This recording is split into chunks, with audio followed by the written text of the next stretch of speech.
Sunday morning எழுந்து கோலம் போடலான்னு வெளியில் வந்தேங்க. பார்த்தா சரியான மழை, நைட்டெல்லாம் பேஞ்சிருக்கு போல. வர்ண பகவான் நம்ம மேலே பாவப்பட்டு நமக்காக வாசலை கழுவி கோலம் போடு மகளேன்னு சொன்ன மாதிரி இருந்துங்க. அதுக்கப்புறமா ஒரு சின்ன கோலத்தை போட்டுட்டு காலையில் வேலையை ஆரம்பிச்சாச்சு. இன்னைக்கு காலையில் டிஃபனுக்கு வந்து பூரியும் குருமா தாங்க வச்சுருந்தேன். சூப்பராக வந்திருந்தது. பாருங்கள் எவ்வளோ அழகாக இருக்குன்னு.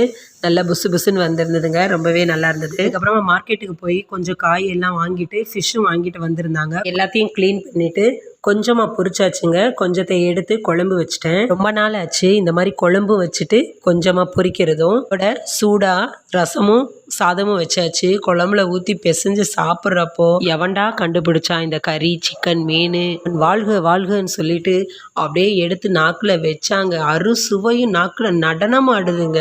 வீடு கட்டும்போது செங்கல் மேலே சிமெண்டை எடுத்து அடிப்பாங்க பாருங்க, அந்த மாதிரி எடுத்து எடுத்து எடுத்து எடுத்து நாங்கள் பாட்டு சாப்பிட்டுட்டே இருந்தேன். மெதுவாக சாப்பிடு விஜின்னு மனசுக்குள்ளே தோணுனாலும் அந்த டேஸ்ட் வந்து நம்மளை விடவே இல்லைங்க. குழம்புல மீனை வச்சு சாப்பிட்டுட்டு அதுக்கப்புறம் ரசத்தில் கொஞ்சம் மீனை வச்சு சாப்பிட்டா ஏங்க நிஜமாவே ஞாயிற்றுக்கிழமை தாங்க. பெரும்பாலும் நான் மீன் குழம்புல சாப்பிட மாட்டேங்க, ரசம் வச்சு தான் சாப்பிடுவேன். ஆனால் இன்னைக்கு நிஜமாவே வேற லெவலில் இருந்தது. நீங்களும் ட்ரை பண்ணி பாருங்க. வேற சண்டே எங்களுக்கு சூப்பராக போச்சுங்க. உங்களுக்கு எப்படி போச்சுன்னு கமெண்ட் பாக்ஸில் மறக்காமல் சொல்லுங்கள். நீங்களும் இந்த மாதிரி வந்து டேஸ்ட் அனுபவிச்சிருக்கீங்களா? ஒரு வாழ்க்கை சொல்லிடுங்க.